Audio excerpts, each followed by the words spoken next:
Hello दोस्तों, नमस्कार, good morning, सत श्री अकाल।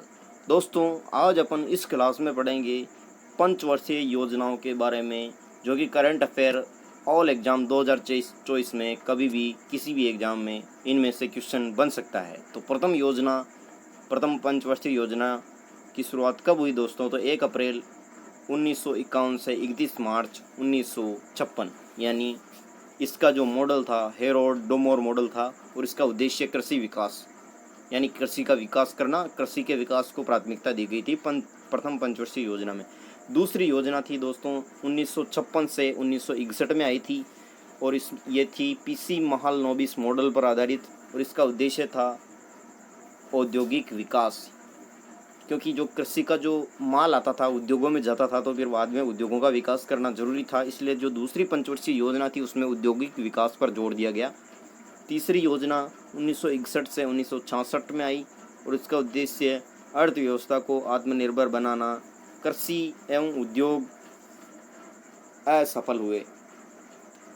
चौथी योजना दोस्तों 1969 से 1974 में आई, और इसका जो मॉडल था डीआर गॉडगिल मॉडल।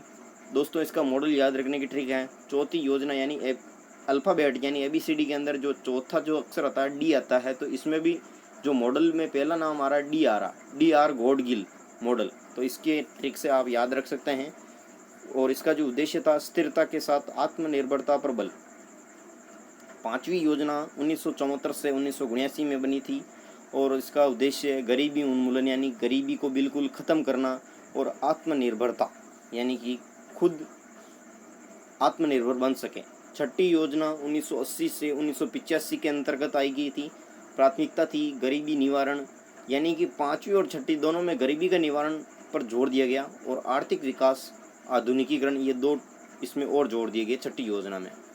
सातवीं योजना 1985 से 1990 में जॉन डब्ल्यू मिलर मॉडल, यानी सातवीं योजना में जॉन डब्ल्यू मिलर मॉडल आया, और इसका उद्देश्य था रोजगार, शिक्षा, स्वास्थ्य। आठवीं योजना सन 1992 से 1997 तक चली, और इसका उद्देश्य था मानव शक्ति का पूर्ण उपयोग। नौवीं योजना 1997 से 2002, और इसका उद्देश्य था कृषि एवं ग्रामीण विकास, कीमत स्थिरता, जनसंख्या पर रोक, क्योंकि भारत की जनसंख्या बहुत बढ़ रही थी। तो इसमें जो नौवीं योजना थी 1997 से 2002 का समय था, उसमें जनसंख्या पर रोक लगाने के काम किया गया। और 10वीं योजना थी 2002 से 2007, इसका उद्देश्य शिक्षा, स्वास्थ्य, जीवन की गुणवत्ता। तो दोस्तों, 10वीं की मार्कशीट बहुत इंपॉर्टेंट होती हैं, उसी प्रकार 10वीं योजना में भी शिक्षा पर और स्वास्थ्य पर, जीवन की गुणवत्ता में, क्योंकि शिक्षा प्राप्त करेगा आदमी तो स्वस्थ रहेगा, और स्वस्थ रहने से उसके जीवन की गुणवत्ता में सुधार होगा। तो 10वीं योजना में इस पर जोर दिया गया। 11वीं योजना 2007 से 2012 तक चली गई, और इसका उद्देश्य था तीव्रतर एवं समावेशी विकास, बहुमुखी लक्ष्य रखे गए इसके। 12वीं योजना 2012, यानी आपको याद रखने की 12वीं योजना में तो ज़रूरत ही नहीं, क्योंकि 12वीं जो योजना आई 2012 के अंदर ही आई, वो 2012 से 2017 तक चली, और इसका उद्देश्य तीव्र, सतत एवं अधिक समावेशी विकास। नीति आयोग, इन योजनाओं को कौन बनाता है? नीति आयोग बनाता है।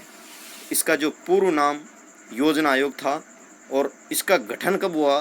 तो नीति आयोग का गठन 1 जनवरी 2015 को योजना आयोग का गठन हुआ।